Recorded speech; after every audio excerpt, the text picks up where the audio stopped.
Bismillahirrahmanirrahim. Assalamualaikum warahmatullahi wabarakatuh. Waalaikumsalam warahmatullahi wabarakatuh. Uji komprehensif pendidikan profesi guru dalam jabatan angkatan pertama tahun 2023 LPTK IAIN Sultan Namai Gorontalo dimulai dengan melafazkan basmalah. Bismillahirrahmanirrahim. Bismillahirrahmanirrahim. Baik, saudara teruji Risdawati, apakah saudara sudah siap diuji? Siap, Pak. Baik, silakan saudara membuka surat Luqman ya. Luqman ayat 12 untuk dibacakan.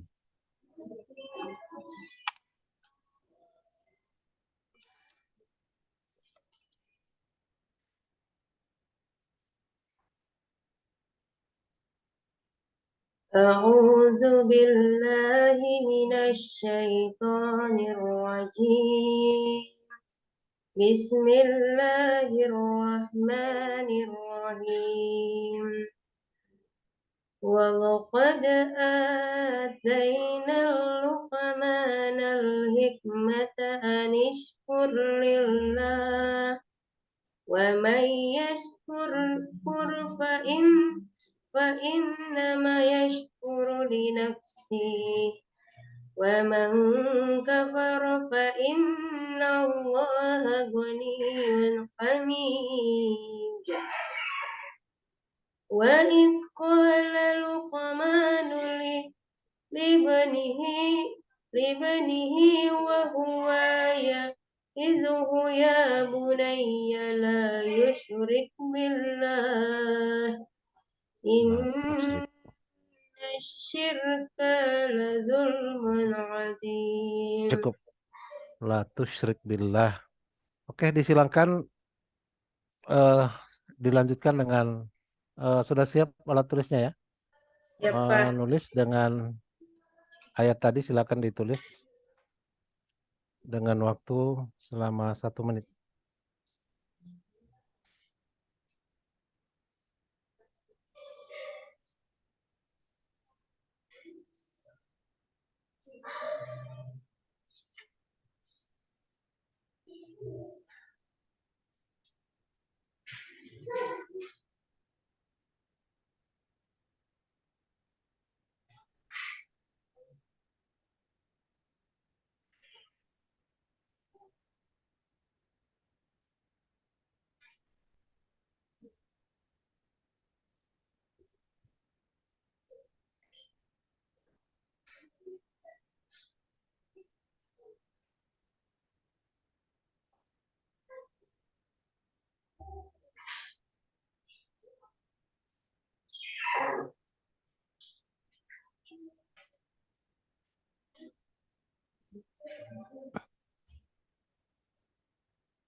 Cukup. Silakan diperlihatkan depan kamera, Bu.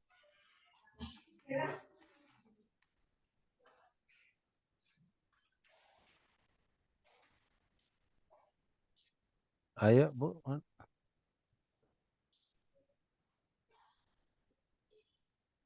Oke, terima kasih. Baik, selanjutnya kita pindah ke praktek pembelajaran di mana kita diminta cuplikannya.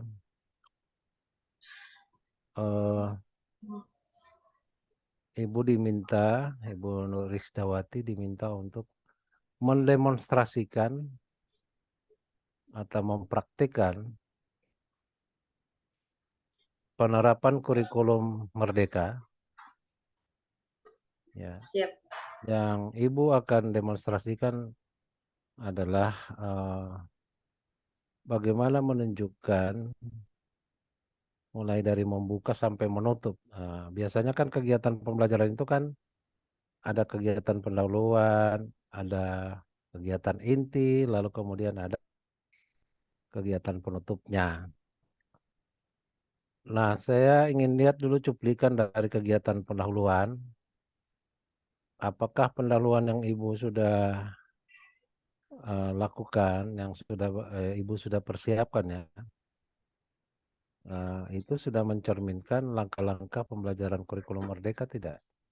Oleh sebab itu, disilakan saudara mempraktekkan atau mendemonstrasikan kegiatan pembukaan. Ya, disilakan. Ya, Pak. Assalamualaikum warahmatullahi wabarakatuh. Selamat pagi Waalaikumsalam. anak-anak. Bagaimana kabar kalian hari ini? Nah, sebelum kita belajar, alangkah baiknya kita berdoa terlebih dahulu. Nah, baiklah pada kesempatan pada hari ini, kita akan belajar tentang rukun iman yang ketiga. Ada yang tahu, ada yang bisa menyebutkan rukun iman yang ketiga? Iya, bagus. Ya, jadi hari ini kita akan belajar tentang meyakini kitab-kitab Allah dengan tujuan agar kalian mampu memahami dan menjelaskan makna iman kepada kitab-kitab Allah. Tapi sebelum kita masuk pada kegiatan inti kita, Ibu ingin bertanya terlebih dahulu. Anak-anak sudah ada yang tahu apa itu iman kepada kitab-kitab Allah? Atau mungkin ada yang sudah tahu mengapa kita harus beriman kepada kitab-kitab Allah? Dan untuk apa kita beriman kepada kitab-kitab Allah? Nah, jadi hari ini pada pelajaran kita, kegiatan yang akan kita lakukan adalah kita akan melaksanakan kegiatan kerja kelompok ya. Nah, tapi sebelum itu, Ibu ingin membagi anggota kelompok dulu ya. Jadi kelompok kita bagi menjadi 4 kelompok. Ya, sekarang kalian duduk dengan teman kelompok kalian masing-masing. Nah, anak-anak, nah sekarang Ibu minta kalian mengamati dulu video pembelajaran berikut ini. Nah, baiklah anak-anak, setelah kalian mengamati video tadi, Ibu ingin Mengamati video memberikan itu, mohon maaf Bu, saya potong sebentar. Mengamati video itu masuk di kegiatan pendahuluan atau? kegiatan inti, Pak. Oh ya, yang saya minta Anda mendemonstrasikan kegiatan pendahuluan. Oh iya, Pak, maaf. Eh, di kegiatan pendahuluan itu sebetulnya sudah tergambar langkah-langkah yang akan dilakukan. Memutar video, membagi kelompok. Mestinya itu sudah dari awal ketika mau mengakhiri kegiatan pendahuluan itu dan mengawali kegiatan inti, Ibu sebaiknya ada semacam acuan. Misalnya dengan mengatakan atau menjawab pertanyaan bagaimananya materi itu. Bagaimana materi itu di kan apa, mengapa, dan bagaimana. Berarti pertanyaan proseduralnya. Maka prosedur tadi, bagaimana prosedur pembelajaran yang kita lakukan agar materi ini mereka bisa kuasai, mereka bisa pahami, mereka bisa praktekkan, mereka bisa apa saja kan sesuai dengan kompetensi yang kita inginkan. Nah, di langkah pendahuluan yang Ibu sudah lakukan tadi, sudahkah Ibu melakukan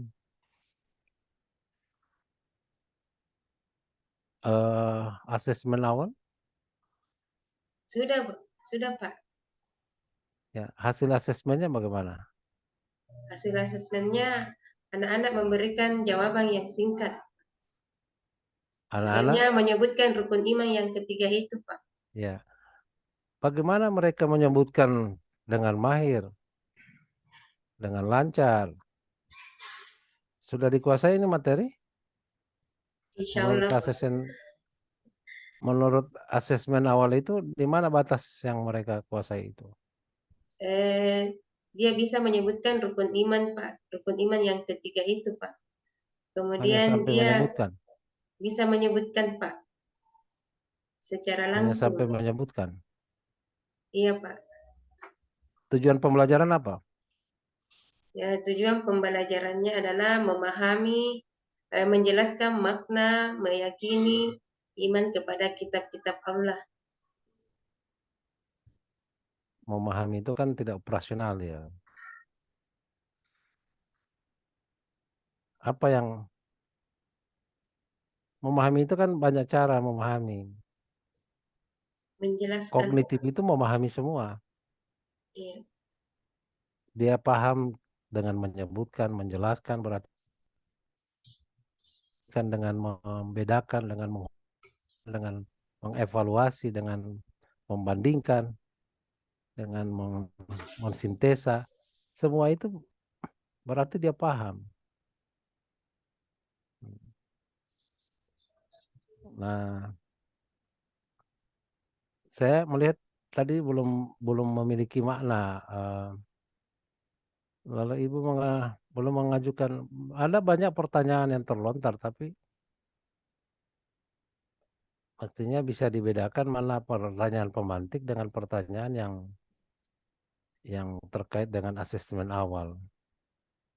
Ya, itu saran saya seperti itu. Karena saya fasilitasi dalam kurikulum Merdeka itu kan tuntutannya adalah satu, berpusat pada siswa. Karena berpusat pada siswa, maka tuntutannya adalah bagaimana mengembangkan kemampuan-kemampuan peserta didik, misalnya kemampuan kritisnya, kemampuan kreatifnya, yang disebut dengan creative thinking, yang disebut dengan critical thinking, yang disebut dengan reflective thinking, ya, merefleksikan pengalaman belajarnya, lalu melakukan decision making, pengambilan keputusan, ini menarik atau tidak menarik, atau ini bagus dipelajari atau tidak bagus dipelajari, ini bisa membuat mereka termotivasi mengikuti pelajaran ini atau sekedar main-main.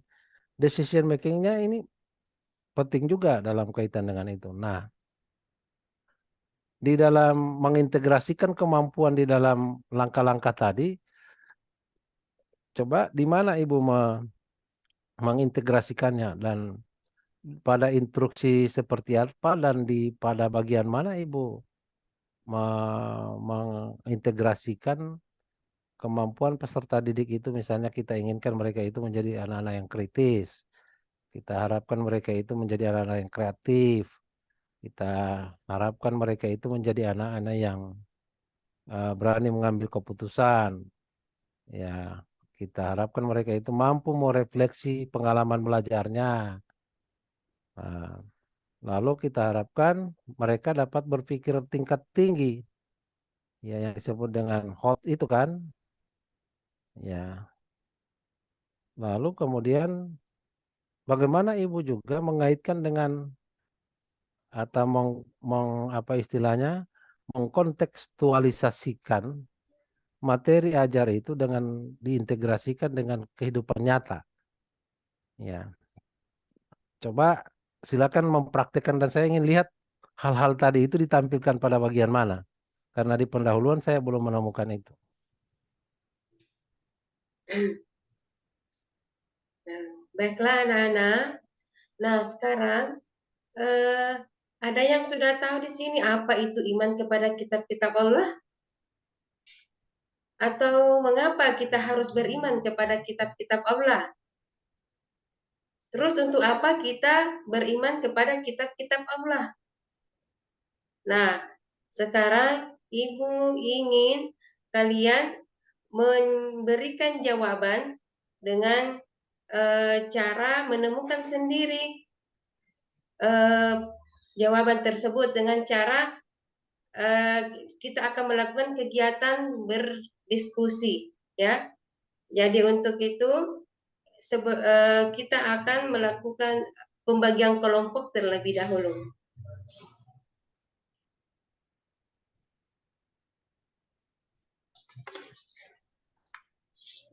Nah, sekarang semua sudah punya teman kelompok. Nah, sekarang Ibu minta kalian mengamati video materi yang akan Ibu tayangkan. Silahkan diperhatikan atau diamati.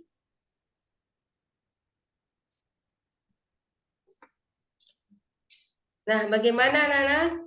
Nah, sekarang silahkan kalian mencari informasi. Informasi apakah ada komunitas yang serupa di lingkungan tempat tinggal kalian? Apakah kamu berani mengajak mereka mengaji atau membaca Al-Quran dan kembali ke jalan yang dapat diterima oleh masyarakat? Ya, silahkan jelaskan pendapat kalian bersama dengan teman kelompok kalian. Ya, silahkan Ibu berikan waktu untuk berdiskusi selama 10 menit. Silahkan mengerjakan dengan teman kelompoknya. Jadi perhatikan juga temannya yang lainnya harus ikut aktif, ya, harus saling bekerja sama di sini.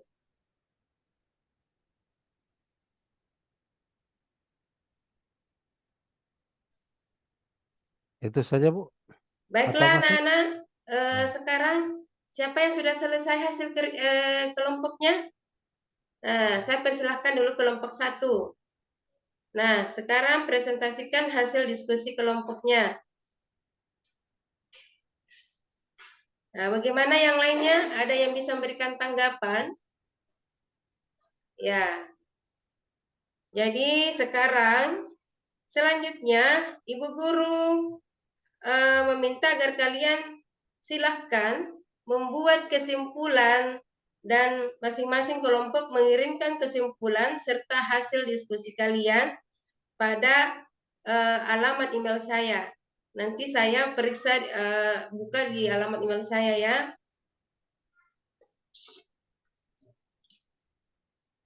Nah, baiklah anak-anak, sekarang Ibu berikan tugas. Silahkan mengerjakan dengan membuka atau mengklik link yang Ibu kirim di grup WA kelas ini. Silahkan kerjakan soal-soalnya dan Ibu akan memberikan nilai secara berdasarkan apa yang kalian jawab melalui link tersebut. Ya, baiklah anak-anak. Hari ini materi kita cukup, ya, sampai di sini. Dan untuk pertemuan berikutnya, kita akan belajar atau melanjutkan materi kita tentang cara mencintai Al-Quran. Tapi sebelum kita tutup pelajaran ini, hari ini Ibu Guru ingin bertanya, apakah masih ada yang belum dimengerti, nak? Yang tidak dimengerti silahkan dipertanyakan. Nah, jadi kalau begitu, baiklah, kita tutup pelajaran hari ini dengan mengucapkan hamdalah. Alhamdulillahi Rabbil Alamin. Assalamualaikum warahmatullahi wabarakatuh. Ya, saya tetap belum menemukan bagaimana reflective thinking itu. Bagaimana creative thinking itu terbangun. Bagaimana critical thinking itu terbangun. Bagaimana kaitan antara materi itu dengan kehidupan nyata. Ya, mungkin cukup, ya.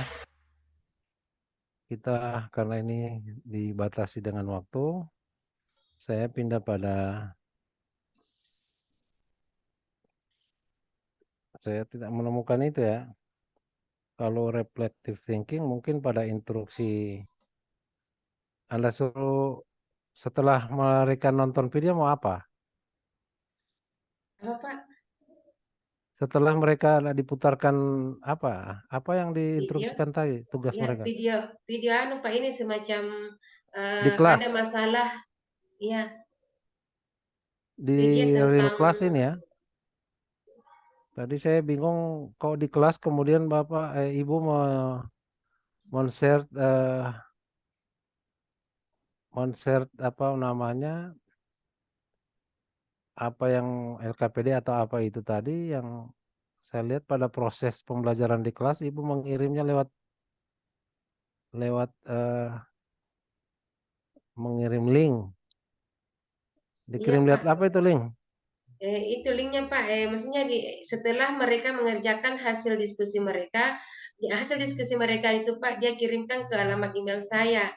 Nah, dan setelah Oh, itu Pak, eh, sebagai refleksinya saya memberikan tugas akhir sebagai postes untuk mengukur sejauh mana mereka memahami materi. nah bukan. Iya, itu refleksi dalam kaitan dengan tugas guru pada kegiatan penutup. Iya Pak. Yang refleksi yang dimaksud di sini adalah refleks bagaimana anak-anak difasilitasi untuk merefleksikan hasil belajarnya. Itu sebagai penjabaran dari teori belajar itu konstruktivisme. Tidak ada tadi ya. Saya juga tidak melihat itu. Kalau tadi kreativitas masih sebatas bagaimana mengirim ke email ya. Ya, Iya. oke.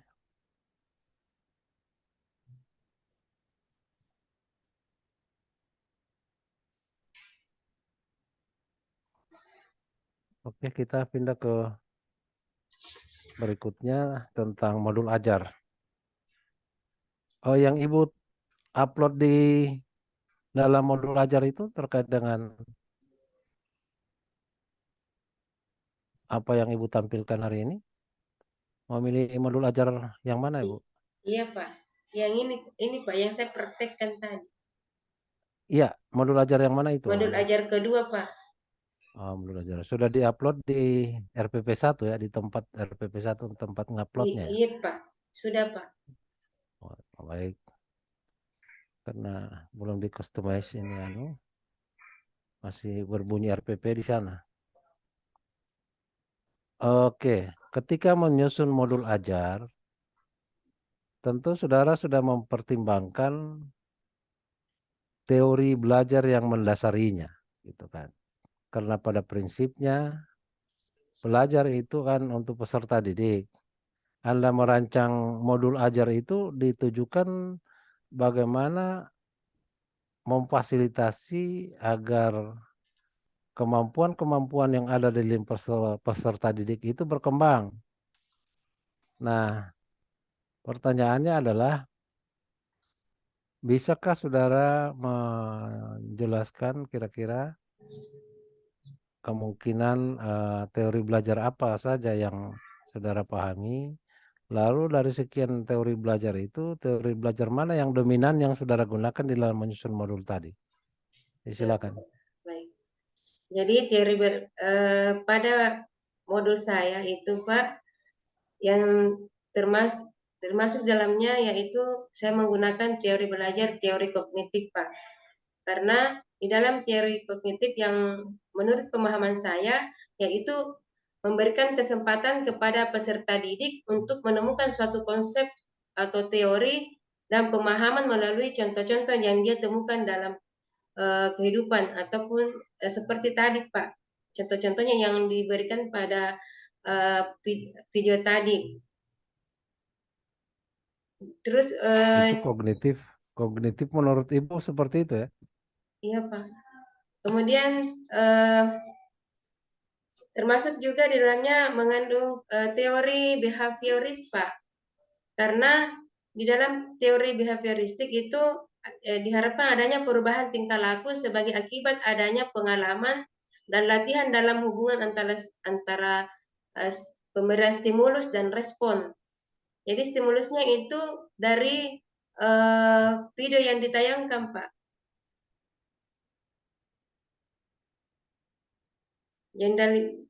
Kemudian dari yang saya peragakan tadi, Pak, dalam hubungannya dengan behavioristik adalah dalam pembelajaran itu perlu adanya proses pengulangan. Jadi dalam proses pengulangan tadi saya memberikan kesempatan kepada anak-anak untuk mengerjakan tes setelah mereka mengerjakan kegiatan diskusi, Pak. Kemudian pemberian persepsi juga, Pak. Ya, jadi behavioristik itu terdapat pada awal pembelajaran di kegiatan awal.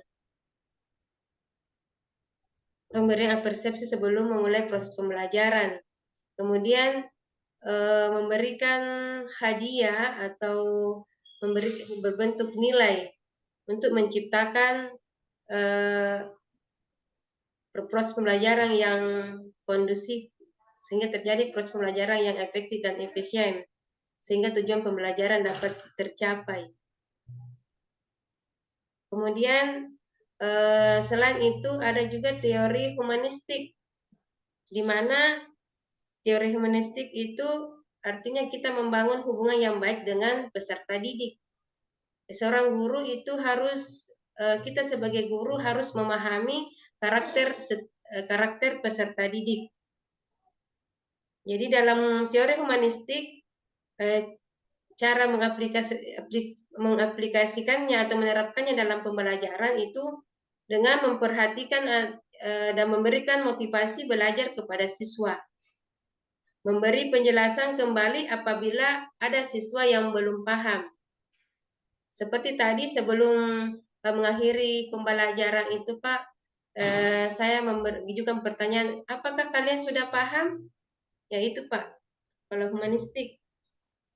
Dan tujuan dari humanistik itu sendiri adalah untuk mengubah sikap dan perilaku menjadi agar perilaku peserta didik itu menjadi lebih baik. Ya, dengan cara mereka memahami bagaimana cara meyakini kitab-kitab Allah melalui melalui pemahaman mereka. Ya. Udah berapa teori itu? Kemudian selain itu ada juga teori konstruktivisme, Pak, yaitu manusia membangun pengetahuan sedikit demi sedikit yang hasilnya itu disebarkan melalui konteks yang terbatas, membebaskan di dalam konstruktivisme ini, Pak, membebaskan pembelajar untuk membimbing sendiri pengetahuan yang dimiliki berdasarkan pengalamannya. Selain itu, ada juga di dalam modul kedua ini termasuk juga teori sibernetik. Kenapa? Karena di dalam sibernetik itu menggunakan teknologi, kita menggunakan teknologi dalam pembelajaran. Seperti kita mengirimkan anak-anak kita himbau untuk mengirimkan tugas-tugas mereka melalui alamat email atau mengerjakan hasil tes, mengerjakan tes melalui link yang dikirimkan ke dalam WA group. Ya, itu saja. Lalu terkait dengan berbagai teori tadi, yang relevan dengan kurikulum Merdeka apa? Yang relevan Apakah dengan semua teori kurikulum, itu relevan? ya, ya itu Pak, di kegiatan intinya Pak, Bukan yang memberikan, saya tanya, teori belajarnya itu, teori belajar yang Ibu sudah kemukakan tadi. Apakah semua itu relevan dengan kurikulum Merdeka? iya Pak, relevan Pak. Oh gitu. Ya nanti ditambah bacaannya ya. Teori tadi sekedar pengetahuan bagi kita, tapi tidak semuanya relevan. Karena ada yang seperti behavioristik itu lebih cenderung kepada teacher center. Ya, yang mungkin lebih relevan itu adalah konstruktivisme dengan sibernetik itu. Sibernetik itu dari cybergogik. Ada istilah teori cybergogik itu sudah menggunakan teknologi-teknologi digital di dalam pembelajaran. Nah, ini tentu relevan dengan kurikulum Merdeka yang sibernetik tadi. Lalu konstruktivisme itu ada kebebasan mereka untuk mendapatkan pengalaman apa saja termasuk pengalaman dari guru. Iya, Pak. Maka jangan dikungkung mereka. Istilah saya, jangan Anda menunjukkan kepada mereka bagaimana cara berjalan menuju tujuan itu. Yang Anda buat adalah membangun jalan tol agar mereka cepat sampai di tujuan. Itu yang sering kali saya sampaikan seperti itu. Maka mereka bebas memilih jalan masing-masing. Dan itulah pengalaman. Pengalaman itu selalu continue, selalu berulang. Semakin berulang, semakin baik. Semakin banyak pengalaman dan pengalaman itu semakin berulang. Lalu ada faktor habitnya juga, ya faktor kebiasaan yang juga ikut memengaruhi pengalaman tersebut. Ya, oke kita pindah ke berikutnya di dalam penyusunan TP, di dalam penyusunan modul ajar MA itu kita biasanya menggunakan ada beberapa eh,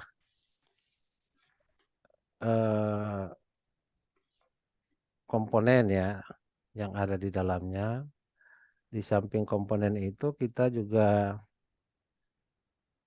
mengembangkan pembelajaran dengan merumuskan beberapa hal, misalnya seperti TP. Dalam menyusun TP itu tahu ya, tujuan pembelajaran ya. Pembelajaran, Pak. Tujuan pembelajaran itu bagaimana? Ibu yang bikin tujuan pembelajaran yang di situ, yang sudah ada di upload itu, Iya, ibu Pak. rumuskan sendiri tujuan itu, Iya, atau Pak. sekedar salin yang ada di buku ajar, ya, tinggal menyalin aja. Tidak, Pak. Saya sendiri nih, Pak. Oh ya itu makanya saya tanya. Berarti sudah menjadi tugas profesional guru untuk menyusun tujuan pembelajaran tadi. Kira-kira seperti itu ya. Iya, Pak. Nah, karena Anda mengatakan bahwa itu Anda yang susun, maka tentu Anda tahu cara menyusun. Iya. Apa yang harus diketahui ya menjadi dasar pengembangan perumusan TP. Jadi perumusan TP itu, Pak, kita ambil dari CP-nya, Pak. Capaian pembelajaran. Nah, CP dari mana diambilnya? CP itu, Pak, sudah ditentukan dari Kemendikbud, Pak. Kemendikbud Riset dan Teknologi nomor 33 tahun 2022. Oh, untuk PAI, untuk semua mata pelajaran atau hanya untuk PAI saja? Untuk semua, Pak. Itu semua. Dan kebetulan PAI juga termasuk di dalamnya. Mata Iya, pelajaran PAI dan Budi Pekerti ya. iya, Pak. Oke. Sehingga Anda menyusun TP. Lalu yang langkah keduanya apa yang harus dipersiapkan untuk menyusun TP? Yaitu alur tujuan pembelajaran, Pak. Sebelum ke alur tujuan pembelajaran apa? Eh, KKTP, Pak. Apa? KKTP, Apakah KTP? kriteria aduh, tujuan tujuan pembelajarannya, Pak. Misalnya menunjukkan penguasaan yang sangat baik dalam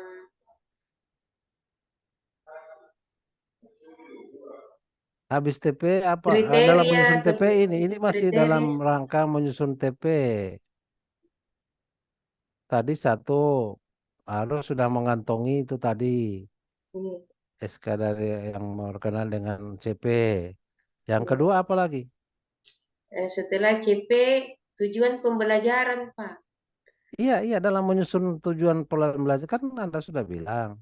Oh iya, Ini pekerjaan menyusun ini pekerjaan Anda sebagai guru kan. Anda bilang Anda buat sendiri. iya, Pak. Lalu Anda sudah jawab hal yang harus diperhatikan dalam menyusun TP itu salah satunya adalah mengetahui CP. CP itu dari yang SK itu kan. Tinggal salin saja. Lalu yang kedua, di samping yang hal yang pertama tadi, apa yang kedua dalam yang harus diperhatikan dalam menyusun TP? Yaitu eh, alur tujuan pembelajarannya, Oke, alurnya, boleh juga. Tapi ATP-nya, menuju Pak. alur itu apa yang harus dicari lagi Ya, jadi agar setelah tujuan alur itu pembelajaran kita itu menjadi lebih mencari, operasional? iya, kriterianya, Pak. Kriteria apa? Kriteria ke itu apa Masih kepanjangannya? dibutuhkan KKO? Iya, Pak, KKO. Ah, itu. KKO itu KKO-nya. kan bisa kita lihat Iya, Pak. dan kita bisa lihat dengan konten materinya itu untuk menetapkan level kognitifnya. Kalau pembelajarannya masih pada level kognitif, sebaik-baiknya level kognitifnya itu jangan kerendahan. Ya, sehingga kita TP tadi bisa kita atur untuk bisa eh, membuat anak-anak itu berpikir tingkat tinggi, bukan sampai pada taraf yang rendah, tapi karena TP-nya sudah di atas ya tentu harapannya adalah memfasilitasi peserta didik untuk bisa berpikir tingkat tinggi ya, apa yang disebut dengan HOTS itu. Oke. Iya, Pak. Lalu apa yang Anda tahu tentang TPACK, Technological Pedagogic and Content Knowledge? Pernah dengar itu? Barusan ini belum Ya, pernah, Pak. oke.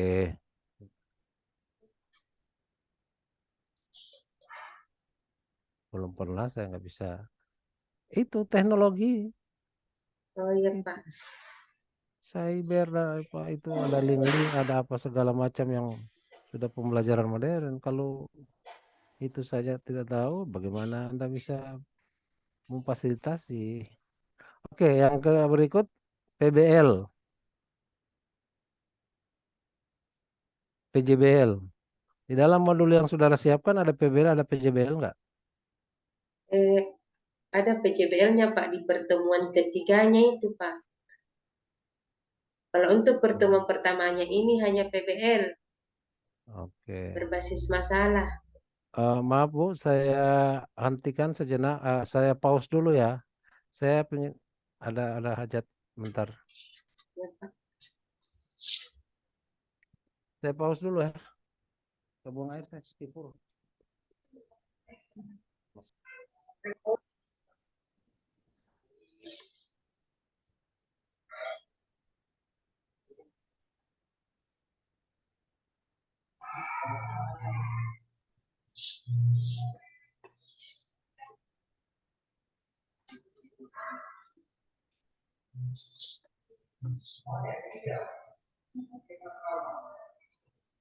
Halo, cek, cek, cek. Ya, Pak.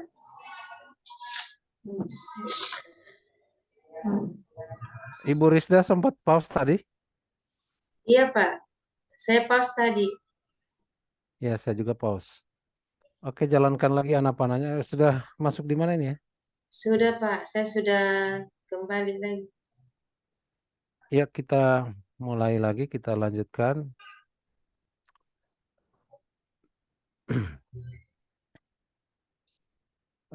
Baik, terima kasih ini sudah terputus dan kita lanjutkan terkait dengan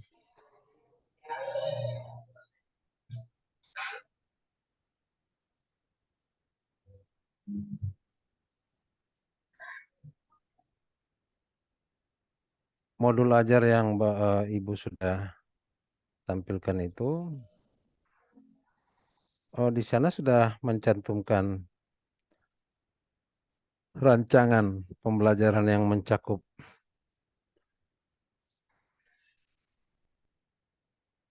apa soal asesmennya, Bu, maksud saya. Ya, aspek asesmen yang dirancang dalam pembelajaran itu ada tes awal ya. Tes Ada awal Pak. kalau kita lihat di yang tadi, meskipun menurut saya belum belum terlalu di. Nah, pertanyaan saya, ketika tes awal itu sudah diterapkan, Anda sudah mengetahui tes awalnya seperti apa. Coba saya mau tanya dulu buat Ibu Risda, eh, buat apa itu tes awal dilakukan? Untuk apa itu? Terus awal itu dilakukan untuk untuk mengetahui pemahaman eh, yang di pemahaman awal peserta didik, Pak.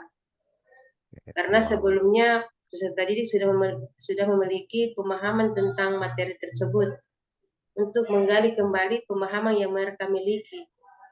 Ya, jadi itu. Kalau sudah mereka miliki, bagaimana? Ya, Materinya sudah mereka kuasai, buat masih apakah masih perlu dilanjutkan pembelajarannya atau tidak? Dialihkan ke yang lain. dilanjutkan, Pak. Oh ya. Lalu kalau begitu, apa fungsi asesmen awal?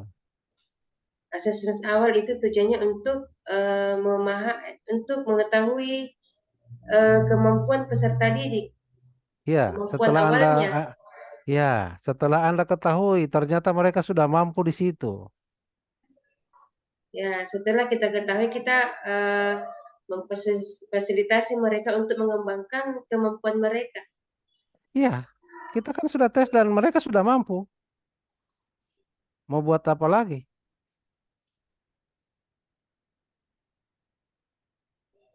eh, Membuat mereka untuk bisa berpikir kritis, Pak. Sudah selesai. Pikir kritis apa lagi itu materinya mereka sudah. Misalnya tentang sholat, kelas 1 diajarkan sholat SD, kelas 2 sholat lagi, seterusnya. Sampai SMP juga sholat, sholat wajib. Kan sudah selesai, sudah lapas-lapasnya. Tinggal memelihara, tinggal menguatkan. Menguatkan itu adalah melalui proses dalam lingkungan itu, budaya sekolah, budaya rumah. Oh iya, iya Pak. Mereka sudah mahir, bahkan sudah bisa membaca Al-Fatihah, salah satu surat yang dibacakan. Mereka sudah tuntas lagi. Lalu apa lagi yang mau diajarkan di situ? Ya, memberikan penguatan, Pak. Oh, jadi maksud saya kita kembali ke fungsi asesmen awal itu, Bu. Kita sudah tahu kalau itu yang terjadi tidak perlu dilanjutkan. Buat apa yang dilanjutkan yang sudah selesai? Membuat mereka kreatif, buat apa? Kreatif dan hal apa? Sholat mereka sudah oke, mereka sudah taat melaksanakan sholat, tinggal sekali-sekali kadang-kadang lupa misalnya. Itu karena mungkin budaya lingkungan yang dia tempati itu yang termasuk budaya sekolah ya, apakah dibuat untuk misalnya itu studi kasusnya tentang sholat tadi. Ya, saya ingin menempatkan entering behavior tadi itu, knowledge tadi. Pengetahuan peserta didik terhadap materi itu batasnya kita sudah tahu batasnya. Ternyata setelah kita menemukan batasnya ini sudah tuntas. Iya, Pak. Lalu buat apa lagi yang mau dituntaskan? Hmm, Sudah tercapai tujuan pembelajarannya sebelum kita mau membelajarkan itu. Nah, jangan-jangan ibu tidak melakukan itu sehingga sia-sia.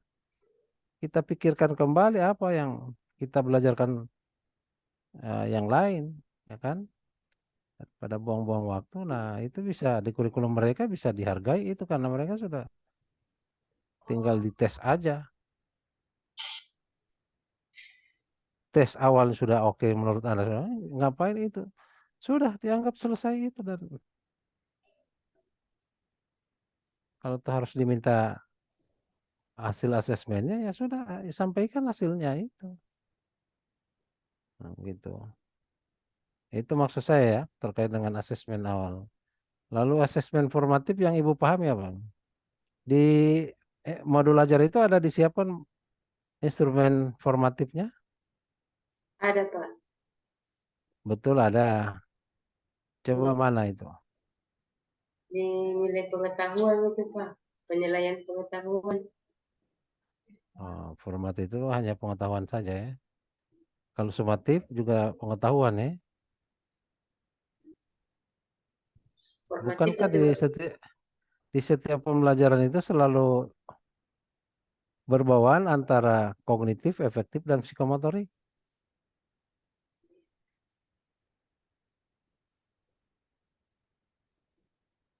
Lalu kalau di sumatif menurut Anda, formatif menurut Anda hanya pengetahuan? ada keterampilannya juga Pak. Sikap, Ya, pengetahuan, dan keterampilan. ya jadi berubah-ubah ya. Ya, saling menyempurnakan. Baik, terima kasih. Oke, kita ini karena waktu kita pindah ke berikutnya di project soal pertanyaan konseptual, prosedural, metodologi ini sudah dipraktekkan tadi ya, meskipun tidak tidak nampak kesempurnaannya, tapi karena waktu saya pindah saja ke MP. Apa itu MP? Jadi, apa Pak? Ya, Apa Pak? Bisa diulang? MP. Apa itu Pak? Kalau MA, Modul ajar Pak, kalau MA. oke. Kalau MP, Modul modul pembelajaran, modul project. modul project, modul Nah, ini project. yang P5. di P5. Nah, jadi Bu, di kurikulum Merdeka ini kita pun sudah mulai menyesuaikan dengan istilah-istilah baru. Eh, Ya, kalau kemarin eh, kriteria ketuntasan KKM, sekarang apa namanya apa? Kriteria ketercapaian tujuan pembelajaran. Ya, KKTP. Ya, ini sudah berubah istilah-istilah seperti ini sudah mulai kita menyesuaikan dengan perubahan-perubahan tersebut. Bukan saja perubahan dengan sistemnya, paradigmanya, tapi juga di istilah-istilah itu berubah ya. eh oke, Bisakah saudara menceritakan dalam merancang proyek proyek P5 itu di P5 rancangan yang akan diuji kemampuannya itu coba diceritakan dulu penyusunan profilnya seperti apa. Profil itu kan disusun berdasarkan dimensi-dimensi yang ada dalam P5 ya. Kalau dimensi-dimensi dalam P5 itu apa ya?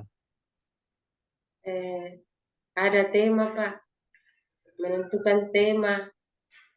Kemudian Nah, dimensi P5 itu apa saja? Ada 6 dimensi. saya kurang hafal. Pertama Oh, itu Pak, sikap menjaga ketuhanan ya. lucu Pak, Soal lupa itu ketuhanan Pak. yang maha. Oke. Berketuhanan yang Maha Esa, gotong royong, Lalu, gotong oke. royong, kreatif, eh, apa lagi itu?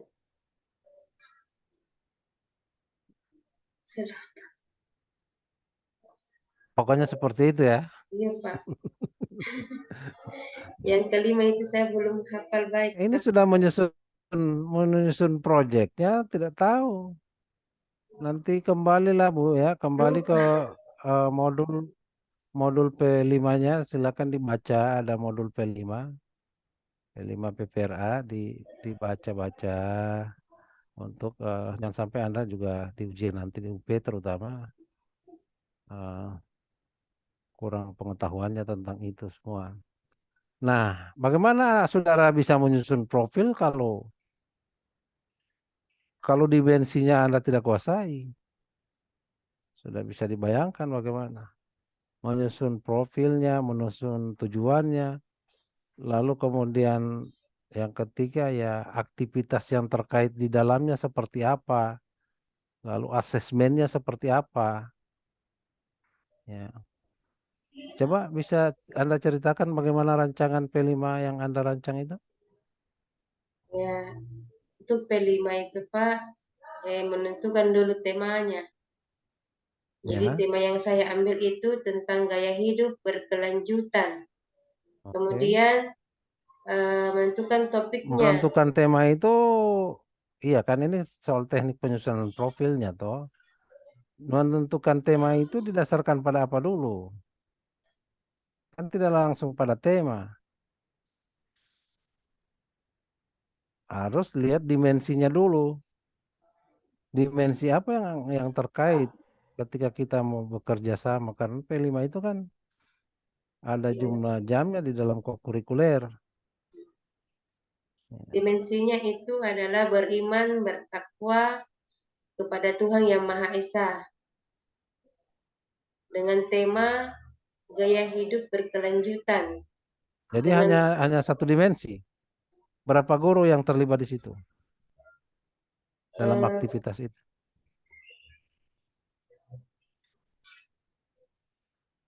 5 guru, Kan ya, guru seni budaya masuk juga, guru pendidikan agama tidak guru masuk. agama, Oleh sebab itu, guru satu IPA. tema itu bisa mencakup beberapa dimensi sekaligus. Ya, sehingga proyeknya tinggal siapa yang terkait dengan mata pelajarannya, ya kan?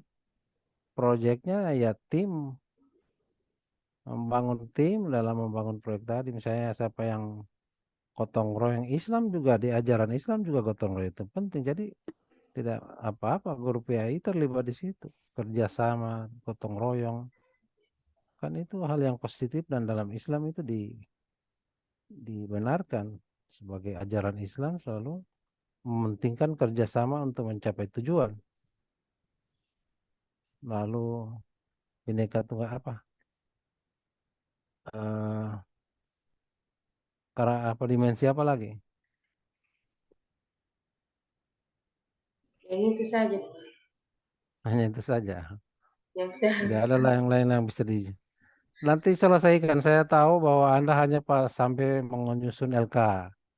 Dimaklumi karena memang ada sedikit keterlambatan dalam penyusunan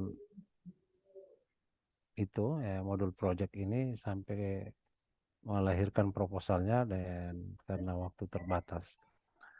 Oke, selanjutnya saya pindah ke PTK. Judul skripsimu apa? Judul skripsi. Judul PTK yang saudara ajukan apa? Eh, Judulnya adalah penggunaan media LCD proyektor dalam meningkatkan hasil belajar pendidikan agama Islam siswa kelas 8 SMP Negeri 2 Sungguh Minasa. Meningkatkan apa? Meningkatkan hasil belajar, Pak. Oh, begitu. Jangan-jangan tidak ada hubungan antara penggunaan proyektor dengan hasil belajar. Ada hubungan tidak? Coba apa masalahnya? Identifikasi masalahnya apa sehingga lahir judul seperti itu? Pertama, Pak, motivasi siswa dalam belajar pendidikan agama Islam masih Ya, kurang. ini saja sudah terkait dengan motivasi. Lalu kemudian yang tadi tidak ada kaitan dengan motivasi. Baik, saya kira cukup karena ini waktu sudah lebih dari 50 menit. Nanti hal-hal ini akan didalami lagi mungkin ini perlu ada penyesuaian lagi soal judul yang dibuat, ya disesuaikan dengan teori dan masih perlu banyak diskusi dan metodenya eh, sebelum Anda melakukan penelitian tindakan tersebut. Ya, saya kira demikian dan terima kasih atas kehadirannya. Kita akhiri ujian ini dengan mengucapkan hamdalah, alhamdulillah. Assalamualaikum warahmatullahi wabarakatuh. Waalaikumsalam warahmatullahi wabarakatuh.